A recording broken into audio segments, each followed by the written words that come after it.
Media pembelajaran Geografi kelas 11 untuk Madrasah Aliyah dan Sekolah Menengah Atas semester genap. Assalamualaikum warahmatullahi wabarakatuh. Apa kabar semua? Semoga sehat-sehat selalu, amin. Baik, pada pertemuan kali ini, kita akan bahas tentang mitigasi dan adaptasi kebencanaan. Pengertian bencana. Kalian pasti sudah tidak asing lagi istilah bencana. Sesungguhnya menurut kalian apa itu bencana? Mungkin ada yang tahu. Mari kita sama bahas apa itu bencana. Bencana adalah suatu peristiwa atau kejadian yang terjadi secara tiba-tiba atau berangsur-angsur dan memiliki dampak yang merusak atau mengganggu kehidupan manusia, harta benda, dan lingkungan. Bencana dapat berupa kejadian alamiah, seperti gempa bumi, tsunami, banjir, tanah longsor, badai, kebakaran hutan, atau kekeringan. Selain itu, bencana juga bisa disebabkan oleh faktor manusia, seperti kecelakaan industri, peperangan, konflik bersenjata, atau polusi lingkungan. Dampak dari bencana bisa sangat luas dan serius, meliputi kerugian jiwa, luka-luka, kehilangan tempat tinggal, rusaknya infrastruktur, kerugian ekonomi, dan gangguan terhadap lingkungan hidup. Bencana seringkali menimbulkan ketidakpastian, penderitaan, dan kesulitan bagi masyarakat yang terkena dampaknya, serta memerlukan upaya penanganan dan pemulihan yang cepat dan efektif. Penting untuk dicatat bahwa bencana tidak selalu terjadi secara mendadak, banyak bencana dapat diprediksi atau diperkirakan, sehingga langkah-langkah mitigasi dan persiapan dapat diambil untuk mengurangi risiko dan dampaknya. Selain itu, pemahaman yang baik tentang bencana, termasuk faktor-faktor penyebabnya, dapat membantu dalam pengembangan strategi mitigasi dan rencana tanggap darurat yang lebih efektif. Sedangkan menurut Undang-Undang Republik Indonesia Nomor 24 Tahun 2007 menjelaskan bahwa bencana merupakan rangkaian peristiwa yang mengancam dan mengganggu kehidupan dan penghidupan yang disebabkan oleh faktor alam dan non-alam maupun faktor manusia sehingga mengakibatkan timbulnya korban jiwa, kerusakan lingkungan, kerugian harta benda, dan dampak psikologis.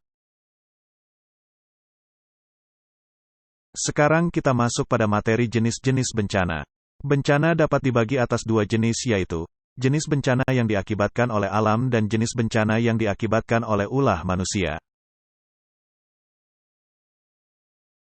Berikut jenis-jenis bencana yang disebabkan oleh alam, di antara yaitu gempa bumi, banjir, tsunami, kebakaran lahan dan hutan, tanah longsor, letusan gunung Merapi, angin puting beliung, dan lain sebagainya. Berikut penjelasan dari jenis-jenis bencana alam. Gempa bumi adalah getaran yang terjadi di permukaan bumi akibat dari pelepasan energi yang disebabkan oleh pergeseran batuan di dalam kerak bumi. Ini adalah salah satu fenomena alam yang paling merusak dan seringkali menyebabkan kerusakan serius terhadap kehidupan dan properti. Berikut adalah penjelasan lebih detail mengenai gempa bumi. 1. Penyebab gempa bumi. Gempa bumi disebabkan oleh pelepasan energi yang terjadi ketika tekanan yang terakumulasi di dalam kerak bumi dilepaskan. Tekanan ini disebabkan oleh pergerakan lempeng tektonik, aktivitas vulkanik, atau aktivitas manusia seperti penggalian tambang atau pengeboran minyak. Pergerakan lempeng tektonik, bumi terdiri dari beberapa lempeng besar yang mengapung di atas lapisan magma di mantel bumi. Pergerakan lempeng-lempeng ini menyebabkan gesekan di antara mereka. Ketika gesekan ini mencapai titik di mana kekuatan geser melebihi kekuatan tahan batuan, energi dilepaskan dalam bentuk gempa bumi. Aktivitas vulkanik. Gempa bumi juga bisa disebabkan oleh aktivitas vulkanik, seperti erupsi gunung berapi. Pergerakan magma di dalam gunung berapi bisa menimbulkan getaran yang dapat dirasakan sebagai gempa bumi. Aktivitas manusia seperti penggalian tambang atau pengeboran minyak juga bisa menyebabkan gempa bumi. Praktik-praktik ini mengganggu struktur bumi secara signifikan dan dapat memicu gempa. 2. Skala pengukuran gempa bumi. Skala Richter. Skala Richter mengukur energi yang dilepaskan oleh gempa bumi. Skala ini berbasis pada logaritma, yang berarti setiap peningkatan satu angka pada skala Richter mewakili peningkatan 10 kali lipat dalam amplitudo gelombang. Skala ini biasanya digunakan untuk mengukur gempa bumi kecil hingga sedang. Skala momen magnitudo. Skala ini lebih umum digunakan saat ini. Ini mengukur energi sebenarnya yang dilepaskan oleh gempa bumi berdasarkan luas permukaan lempeng yang terlibat dan jumlah pergeseran yang terjadi. Skala ini memberikan gambaran yang lebih akurat tentang kekuatan gempa bumi yang besar.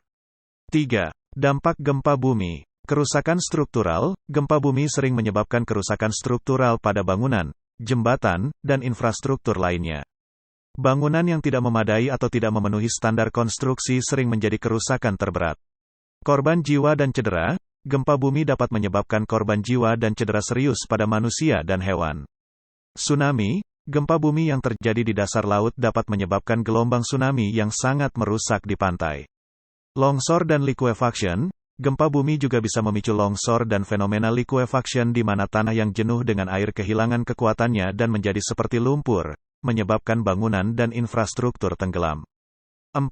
Mitigasi dan pencegahan. Bangunan tahan gempa. Bangunan dapat dirancang dan dibangun agar tahan gempa dengan menggunakan teknik dan material yang tepat.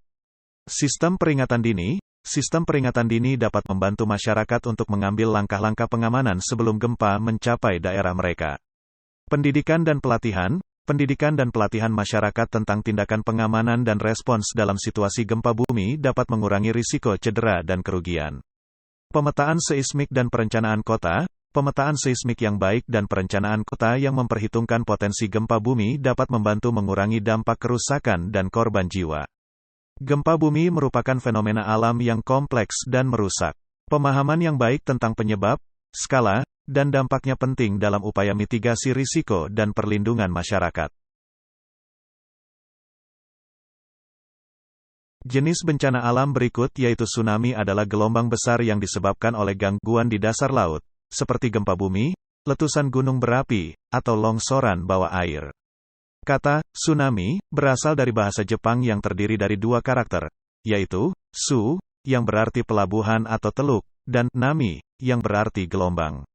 Tsunami seringkali disebut sebagai gelombang tsunami atau gelombang laut. Berikut adalah beberapa langkah dan proses yang terjadi dalam pembentukan dan perjalanan tsunami.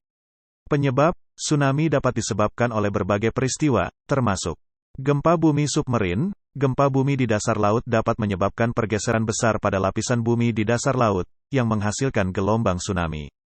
Letusan gunung berapi. Letusan gunung berapi yang terjadi di bawah permukaan laut dapat menciptakan gelombang tsunami. Longsoran bawah air. Longsoran besar di bawah air, baik dari pesisir atau bawah laut, dapat memicu tsunami. Pemancaran. Setelah peristiwa pemicu terjadi, gelombang tsunami berkembang dari sumbernya. Pemicu ini menghasilkan gelombang dalam air yang menyebar keluar dari titik asal. Perjalanan. Gelombang tsunami merambat ke semua arah dari sumbernya. Gelombang ini dapat melintasi samudra dengan kecepatan tinggi, seringkali mencapai kecepatan ratusan kilometer per jam di lautan dalam. Perubahan di samudra dalam. Saat gelombang tsunami melintasi lautan dalam, mereka biasanya memiliki amplitudo yang kecil namun memiliki panjang gelombang yang besar. Ini berarti mereka mungkin tidak terdeteksi oleh kapal di laut lepas. Mendekati pesisir. Saat gelombang tsunami mendekati pantai dan kedalaman air berkurang, kecepatannya dapat meningkat secara signifikan. Gelombang yang semula panjang dan rendah bisa menjadi lebih pendek dan lebih tinggi, memungkinkannya untuk merusak wilayah pantai dengan lebih besar. Pembentukan gelombang sekunder. Kadang-kadang, gelombang tsunami dapat memicu gelombang sekunder atau gelombang air balik ketika mereka memantul kembali dari pantai atau di dalam selat sempit, meningkatkan dampak kehancuran. Dampak, tsunami memiliki potensi untuk menyebabkan kerusakan yang sangat besar ketika mencapai pantai. Gelombang besar bisa menyapu ke daratan, menghancurkan bangunan, kendaraan, infrastruktur, dan mengakibatkan korban jiwa. Peringatan dan pencegahan. Sistem peringatan tsunami telah dikembangkan untuk membantu memperingatkan penduduk di daerah-daerah yang rentan terhadap kemungkinan tsunami. Pencegahan dan mitigasi risiko tsunami termasuk membangun bangunan tahan gempa, pendidikan masyarakat tentang tanda-tanda peringatan dini, dan membangun infrastruktur untuk mengalihkan gelombang tsunami dari wilayah yang dihuni. Gunung meletus adalah fenomena alam di mana gunung api melepaskan tekanan dari dalamnya dengan memuntahkan material vulkanik, gas, dan batu. Meletusnya gunung bisa disebabkan oleh berbagai faktor, termasuk aktivitas magma di dalam gunung yang menciptakan tekanan yang tidak stabil, serta pergerakan lempeng tektonik di bawah permukaan bumi. Ketika gunung meletus, material vulkanik seperti lava, abu vulkanik, batu, dan gas-gas seperti sulfur dioksida dan karbon dioksida dapat dilepaskan ke atmosfer. Meletusnya gunung bisa memiliki konsekuensi serius, termasuk ancaman bagi keselamatan manusia dan hewan di sekitarnya, kerusakan infrastruktur, dan perubahan iklim sementara akibat partikel-partikel vulkanik yang dilepaskan ke atmosfer. Pemerintah dan ilmuwan biasanya memonitor aktivitas gunung secara teratur untuk memprediksi kemungkinan meletusnya dan mengambil tindakan pencegahan yang sesuai untuk melindungi masyarakat yang tinggal di sekitar gunung berapi.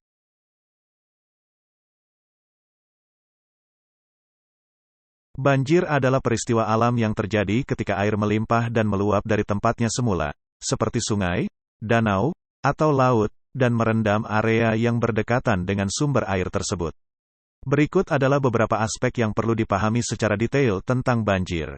Penyebab banjir, curah hujan tinggi, hujan yang sangat deras dan berkepanjangan dapat menyebabkan peningkatan volume air di sungai atau drainase yang kemudian meluap. Peningkatan salju atau pencairan es, peningkatan suhu atau hujan dapat menyebabkan salju atau es mencair dengan cepat, meningkatkan aliran air di sungai-sungai. Topografi yang rentan, daerah dataran rendah atau daerah dengan drainase yang buruk lebih rentan terhadap banjir. Pembangunan yang tidak tepat, pembangunan di daerah aliran sungai atau di dataran banjir tanpa pertimbangan yang tepat dapat memperburuk risiko banjir. Gelombang pasang, di daerah pantai, gelombang pasang yang tinggi atau badai laut dapat menyebabkan banjir. Tipe banjir. Banjir sungai, terjadi ketika air sungai meluap dari tepi-tepinya karena volume air yang berlebihan. Banjir luapan, banjir yang disebabkan oleh meluapnya air dari danau, waduk, atau reservoir. Banjir bandang, banjir yang terjadi dengan cepat dan secara tiba-tiba, biasanya disebabkan oleh hujan lebat di daerah pegunungan. Banjir rob, banjir yang terjadi akibat pasang laut yang ekstrim. Dampak banjir, kerusakan properti, banjir dapat merusak rumah, bangunan komersial, serta infrastruktur seperti jalan, jembatan, dan tanggul. Kehilangan nyawa, banjir dapat mengakibatkan hilangnya nyawa manusia, terutama jika evakuasi tidak dilakukan dengan tepat. Gangguan ekonomi, biaya pemulihan pasca banjir, hilangnya sumber penghasilan, dan kerugian bisnis dapat menyebabkan dampak ekonomi yang signifikan. Kerusakan lingkungan, banjir dapat merusak ekosistem alami, mengancam habitat satwa liar, serta mengakibatkan pencemaran lingkungan. Pencegahan dan mitigasi, konstruksi infrastruktur, pembangunan tanggul, saluran air, dan sistem drainase yang efektif dapat mengurangi risiko banjir. Perencanaan tata ruang yang bijaksana, memperhitungkan risiko banjir dalam perencanaan penggunaan lahan dan pembangunan kota. Sistem peringatan dini, meningkatkan sistem peringatan dini untuk memberitahu penduduk tentang potensi banjir dengan cepat. Pendidikan masyarakat, memberikan informasi kepada masyarakat tentang cara menghadapi dan bertindak dalam situasi banjir untuk meminimalkan risiko dan kerugian. Banjir adalah fenomena alam yang kompleks dan dapat memiliki dampak yang serius pada kehidupan manusia dan lingkungan. Oleh karena itu, pemahaman yang mendalam tentang penyebab, tipe, dampak, serta upaya pencegahan dan mitigasi banjir sangat penting bagi keselamatan dan kesejahteraan masyarakat.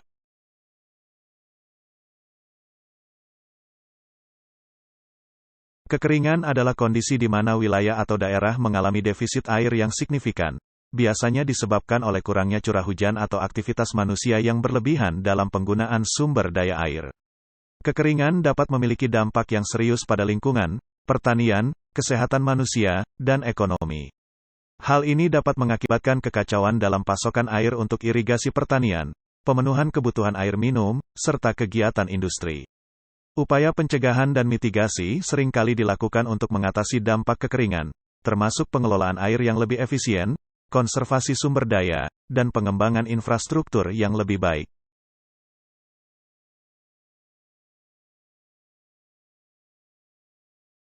Tanah longsor adalah peristiwa alam di mana sejumlah besar material tanah, batuan, atau debris bergerak secara tiba-tiba dan cepat dari ketinggian ke bawah.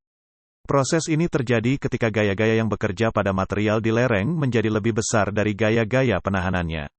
Faktor-faktor yang menyebabkan terjadinya tanah longsor meliputi curah hujan yang tinggi, hujan lebat dapat membasahi tanah di lereng, meningkatkan beratnya dan mereduksi gesekan antara partikel-partikel tanah, yang pada gilirannya dapat memicu pergerakan tanah. Pembekuan dan pencairan tanah, di daerah dengan perubahan musim yang signifikan, pembekuan dan pencairan tanah secara berturut-turut dapat merusak struktur tanah dan memicu longsor saat air beku mencair dan mengalir melalui tanah.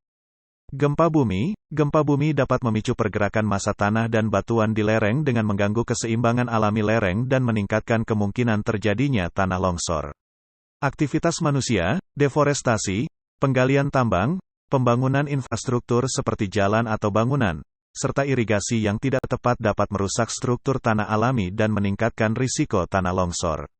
Tanah longsor dapat terjadi dalam berbagai bentuk, termasuk longsor translasional, terjadi ketika blok besar tanah bergerak maju secara horizontal di sepanjang lapisan bidang lemah atau zona retak. Longsor rotasional, terjadi ketika material tanah berputar atau bergulir di sekitar sumbu tertentu, seringkali terjadi pada lereng dengan kemiringan curam. Longsor debu dan lumpur, terjadi ketika material tanah tercampur dengan air menjadi larutan kental yang bergerak dengan cepat ke bawah, seringkali terjadi setelah hujan deras atau gempa bumi. Dampak tanah longsor dapat sangat merusak, termasuk kerusakan struktur. Tanah longsor dapat merusak bangunan, jalan, jembatan, dan infrastruktur lainnya, mengakibatkan kerugian ekonomi yang besar. Korban jiwa, tanah longsor dapat mengakibatkan kehilangan nyawa manusia jika orang-orang terperangkap di dalamnya atau terkena hantaman material longsoran. Kerusakan lingkungan, longsor dapat merusak ekosistem alami, mengurangi keanekaragaman hayati, dan mengancam habitat satwa liar. Untuk mencegah dan mengurangi risiko tanah longsor, langkah-langkah pencegahan dan mitigasi yang diterapkan meliputi sistem peringatan dini, membangun sistem peringatan dini untuk memberitahu penduduk tentang potensi tanah longsor. Penataan tata ruang, menerapkan perencanaan tata ruang yang tepat, termasuk menghindari membangun di lereng curam atau di daerah rawan longsor. Penggunaan teknik mitigasi, membangun dinding penahan, sistem drainase, atau struktur pengalihan air untuk mengurangi tekanan air pada lereng. Pengelolaan lahan, menerapkan praktik-praktik pertanian dan kehutanan berkelanjutan untuk mempertahankan kestabilan lereng dan meminimalkan erosi tanah. Kebakaran hutan adalah kejadian di mana api menyebar di wilayah hutan atau lahan yang terutama ditumbuhi oleh vegetasi alami. Kebakaran hutan dapat terjadi secara alami, seperti akibat petir atau aktivitas vulkanik, namun seringkali disebabkan oleh manusia, baik disengaja maupun tidak disengaja. Berikut adalah penjelasan secara detail tentang kebakaran hutan. Penyebab alami, kebakaran hutan dapat disebabkan oleh petir. Saat kilat menyambar vegetasi kering atau bahan bakar yang mudah terbakar, seperti rerumputan kering atau tajuk pohon yang kering, dapat menyebabkan kebakaran. Manusia, kebakaran hutan seringkali disebabkan oleh aktivitas manusia, baik disengaja maupun tidak disengaja. Aktivitas manusia yang dapat menyebabkan kebakaran termasuk pembakaran sampah yang tidak terkendali, pembakaran lahan untuk membuka lahan pertanian baru, pembakaran hutan untuk penebangan kayu ilegal, dan pelepasan asap dari pembakaran lahan gambut. Faktor lingkungan, cuaca, kondisi cuaca seperti suhu tinggi, kelembaban rendah, angin kencang, dan kekeringan dapat meningkatkan risiko terjadinya kebakaran hutan dengan mempercepat proses pengeringan material tumbuhan. Vegetasi yang kering atau mati lebih mudah terbakar dan dapat mempercepat penyebaran api. Dampak ekologis, kebakaran hutan dapat memiliki dampak yang merusak pada ekosistem hutan. Ini dapat mencakup kerusakan habitat bagi flora dan fauna, kerugian keanekaragaman hayati, penurunan kualitas tanah, dan erosi tanah.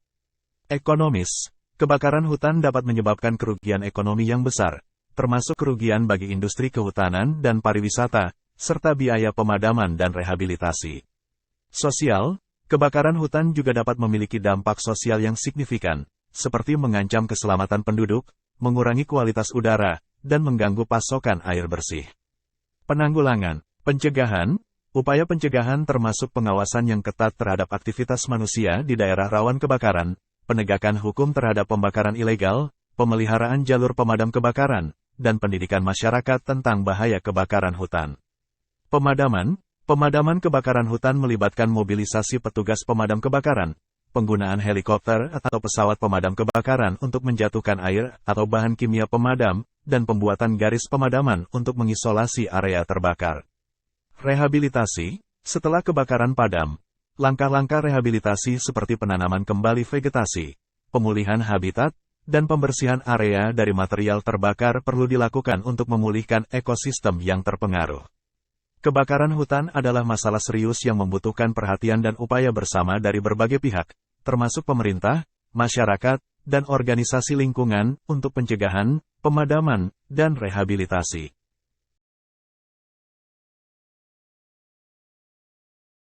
Angin puting beliung lebih sering terjadi di wilayah tropis, di antara garis balik utara dan garis balik selatan, kecuali di daerah-daerah yang sangat berdekatan dengan garis khatulistiwa. Angin puting beliung merupakan bagian dari peristiwa alam pada lapisan atmosfer akibat proses pertumbuhan awan hujan yang terbentuk akibat pemanasan intensif. Kerusakan alam yang disebabkan oleh ulah manusia merupakan fenomena yang serius dan kompleks, yang telah menyebabkan dampak negatif terhadap lingkungan alamiah kita. Berikut adalah beberapa contoh kerusakan alam yang disebabkan oleh aktivitas manusia. Deforestasi, penebangan hutan secara besar-besaran untuk keperluan industri, pertanian, perumahan, dan infrastruktur telah menyebabkan kerusakan habitat alami, kehilangan biodiversitas, dan perubahan iklim. Hutan-hutan yang merupakan paru-paru bumi juga berfungsi sebagai penyerap karbon, dan deforestasi menyebabkan pelepasan karbon yang tersimpan dalam biomasa. Pencemaran udara, emisi dari industri, kendaraan bermotor, pembangkit listrik, dan aktivitas manusia lainnya menyebabkan pencemaran udara. Polusi udara dapat mengganggu kesehatan manusia, merusak ekosistem, dan mempercepat perubahan iklim. Pencemaran air, pembuangan limbah industri, pertanian, domestik, dan aktivitas pertambangan dapat mencemari sumber air seperti sungai, danau, dan laut. Pencemaran air dapat mengancam kehidupan akuatik, menyebabkan keracunan bagi manusia dan hewan, serta merusak ekosistem air. Perubahan iklim, emisi gas rumah kaca akibat pembakaran bahan bakar fosil, deforestasi, dan praktik pertanian intensif menyebabkan peningkatan suhu global. Perubahan iklim menyebabkan bencana alam ekstrim, seperti banjir, kekeringan, dan badai yang lebih sering terjadi, serta mengancam ketersediaan air dan pangan. Kehilangan keanekaragaman hayati, kegiatan manusia seperti deforestasi, perburuan berlebihan, perusakan habitat, dan pengenalan spesies invasif telah menyebabkan penurunan drastis dalam keanekaragaman hayati. Kehilangan spesies dapat mengganggu keseimbangan ekosistem dan memicu dampak yang merugikan bagi manusia. Debu plastik, produksi dan penggunaan plastik secara besar-besaran telah menyebabkan penumpukan limbah plastik di lingkungan alam. Debu plastik telah ditemukan bahkan di tempat-tempat terpencil seperti pegunungan dan samudra, mengancam kehidupan laut dan tanah. Pertanian intensif, praktik pertanian modern yang intensif menggunakan pestisida, insektisida, dan pupuk kimia dapat mencemari tanah dan air, serta mengurangi kesuburan tanah. Selain itu, praktik monokultur juga dapat mengurangi keanekaragaman genetik tanaman dan meningkatkan risiko kerugian tanaman akibat serangan hama dan penyakit. Pembangunan infrastruktur seperti pembangunan jalan, bendungan, dan pemukiman manusia seringkali menyebabkan kerusakan habitat alami, fragmentasi habitat, dan kehilangan lahan basah yang penting untuk keseimbangan ekosistem. Penting untuk diingat bahwa kerusakan alam yang disebabkan oleh manusia bukan hanya masalah lingkungan, tetapi juga masalah sosial, ekonomi, dan politik. Untuk mengatasi masalah ini, diperlukan upaya bersama dari semua pihak, termasuk pemerintah, lembaga internasional, masyarakat sipil, dan sektor swasta, untuk mengadopsi kebijakan dan praktik yang berkelanjutan dan ramah lingkungan. Dampak bencana terhadap kehidupan.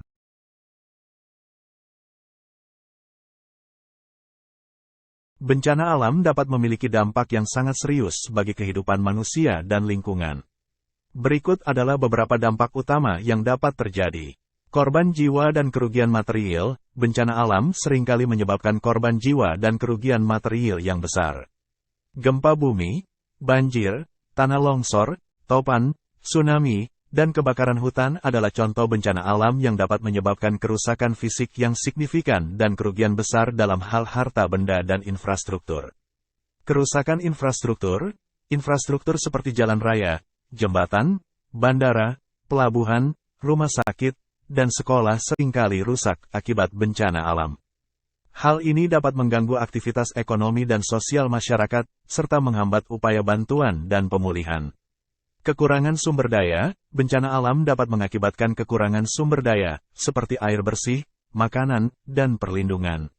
Banjir misalnya, seringkali menyebabkan pencemaran air minum dan penyebaran penyakit, sementara kebakaran hutan dapat mengurangi pasokan udara bersih dan mengancam satwa liar. Krisis kesehatan, bencana alam sering dikaitkan dengan krisis kesehatan, baik karena luka-luka fisik langsung akibat bencana, maupun karena penyebaran penyakit, terutama di tempat-tempat pengungsian yang padat. Kondisi sanitasi yang buruk dan akses terbatas terhadap perawatan medis dapat meningkatkan risiko wabah penyakit. Kerusakan lingkungan, bencana alam sering memiliki dampak jangka panjang terhadap lingkungan. Misalnya, kebakaran hutan dapat menghancurkan habitat alami satwa liar dan menyebabkan kerusakan pada ekosistem yang berdampak pada keanekaragaman hayati. Tsunami dapat mengganggu terumbu karang dan ekosistem pesisir. Ketidakstabilan sosial dan ekonomi, bencana alam dapat menciptakan ketidakstabilan sosial dan ekonomi yang serius. Kehilangan mata pencaharian, pengungsian massal, dan ketidakpastian ekonomi dapat meningkatkan ketegangan sosial dan potensi konflik dalam masyarakat yang terkena dampak. Stres psikologis, bencana alam dapat menyebabkan stres psikologis yang signifikan bagi individu dan komunitas yang terkena dampak. Kehilangan rumah, harta benda, dan kerabat dapat meningkatkan risiko gangguan mental seperti kecemasan dan depresi. Karena itu, mitigasi risiko bencana, perencanaan tanggap darurat yang efektif, dan pembangunan masyarakat yang tangguh terhadap bencana sangat penting untuk mengurangi dampak negatifnya dan meningkatkan ketahanan komunitas terhadap ancaman bencana alam. Baik, cukup sampai di sini materi kita pada pertemuan ini. Sampai jumpa di pertemuannya berikutnya. Jangan lupa terus mencari informasi-informasi baru terkait dengan materi mitigasi dan adaptasi kebencanaan serta dampaknya terhadap kehidupan. Demikian, Assalamualaikum warahmatullahi wabarakatuh.